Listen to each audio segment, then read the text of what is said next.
जय श्री राम।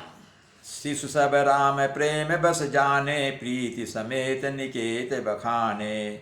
निज निज रुचि सब लेहि बुलाई, सहित स्नेह जाहि दो भाई। श्री रामचंद्र जी सब बालकों को प्रेम के बस जानकर यज्ञ भूमि के स्थानों की प्रेम पूर्वक प्रशंसा कर की। इससे बालकों का उत्साह, आनंद और प्रेम और भी बढ़ गया, जिससे वे सब अपनी अपनी रुचि के अनुसार उन्हें बुला लेते हैं और प्रत्येक के बुलाने पर दोनों भाई प्रेम सहित उनके पास चले जाते हैं। राम देखा वहीं अनुजहि रचना, कही मृदु मधुर मनोहर बचना। लव निमेष महु भुवन निकाया, रचई जासु अनुशासन माया। कोमल मधुर और मनोहर वचन कहकर श्री राम जी अपने छोटे भाई लक्ष्मण को यज्ञ भूमि की रचना दिखलाते हैं, जिनकी आज्ञा पाकर लव निमेष में ब्रह्मांडों के समूह रच डालती है।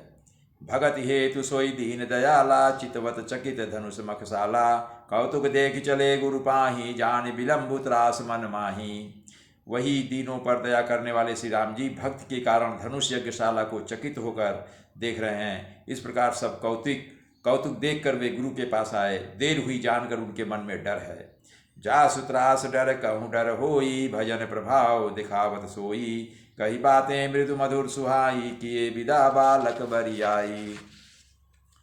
जिनके भय से डर को भी डर लगता है, वही प्रभु भजन का प्रभाव, जिसके कारण ऐसे महान प्रभु भी भय का नाट्य करते हैं, दिखला रहे हैं। उन्होंने कोमल मधुर और सुंदर बातें कहकर बालकों को जबरदस्ती विदा किया। सभय सप्रेम विनीत यति, सकुच सहित दो भाई। गुरुपद पंकज नाय सिर, बैठे आय सुपाय। फिर भय प्रेम विनय और बड़े संकोच के साथ दोनों भाई गुरु के चरण कमलों में सिर नवाकर आज्ञा पाकर बैठे।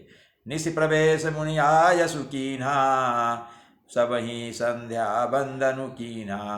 कहत कथा इतिहास पुरानी, रुचिर रजनि जुग जाम सिरानी। रात का प्रवेश होते ही मुनि ने आज्ञा दी, तब सब ने संध्या वंदन किया। फिर प्राचीन कथाएं तथा इतिहास कहते कहते सुंदर रात्रि दोपहर बीत गई। मुनि बर शयन कीन तब जाए, लगे चरण चापन दो भाई। जिनके चरण सरोरुह लागी, करत विविध जप जोग विरागी। तब श्रेष्ठ मुनि ने जाकर शयन किया। दोनों भाई उनके चरण दबाने लगे, जिनके चरण कमलों के दर्शन एवं स्पर्श के लिए वैराग्यवान पुरुष भी भांति भांति के जप और योग करते हैं। तेई दो बंधु प्रेम जनु जीते, गुरुपद कमल पलोटत प्रीते। बार बार मुनि आज्ञा दीनी, रघुबर जाय शयन तब कीनी। वे ही दोनों भाई मानो प्रेम से जीते हुए प्रेम पूर्वक गुरु जी के चरण कमलों को दबा रहे हैं। मुनि ने बार बार आज्ञा दी, तब श्री रघुनाथ जी जाकर शयन किया। चापत चरण लखनूर लाए, सभय प्रेम परम सचु पाए। पुनि पुनि प्रभु का सो बहुताता, पौढ़े धरि उर पद जल जाता। श्री राम जी के चरणों को हृदय से लगाकर भय और प्रेम सहित परम सुख का अनुभव करते हुए लक्ष्मण जी उनको दबा रहे हैं। प्रभु श्री रामचंद्र जी ने बार बार कहा, हे तात अब सो जाओ। तब वे उन चरण कमलों को हृदय में धर कर लेटे रहे। उठे लखन निशि विगत सुनी, अरुण शिखा धुनिकान। गुरते पहले जगतपति, जागे राम सुजान। रात बीतने पर मुर्गे का शब्द कानों से सुनकर लक्ष्मण जी उठे। जगत के स्वामी सुजान श्री रामचंद्र जी भी गुरु से पहले ही जाग गए। सकल शौच करि जाई नहाए, नित्य निवाहि मुनि सिर नाये। समय जानि गुर आय सुपाई, लेन प्रसून चले दो भाई। सब शौच क्रिया करके वे जाकर नहाए।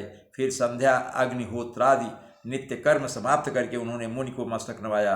पूजा का समय जानकर गुरु की आज्ञा पाकर दोनों भाई फूल लेने चले। भूप बागुबर देख्यऊ जाई, जहाँ बसंत ऋतु रही लो भाई। लागे बिटप मनोहर नाना, बरन बरन बर बेली बिताना। उन्होंने जाकर राजा का सुंदर बाग देखा, जहाँ बसंत ऋतु लुभा कर रह गई है। मन को लुभाने वाले अनेक वृक्ष लगे हैं। रंग बिरंगी उत्तम लताओं के मंडप छाए हुए हैं। नव पल्लव फल सुमन सुहाए, निज संपत्ति सुर लूख लजाए। चातक कोकिल कीर चकोरा, कूजत बिहग नटत कल मोरा। नए पत्तों, फलों और फूलों से सुंदर युक्त वृक्ष अपनी संपत्ति से कल्प वृक्ष को भी लजा रहे हैं। पपीहे, कोयल, तोते, चकोर आदि पक्षी मीठी बोली बोल रहे हैं और मोर सुंदर नृत्य कर रहे हैं। मध्य बाग सरुसो सुहावा, मनीषोपान विचित्र बनावा।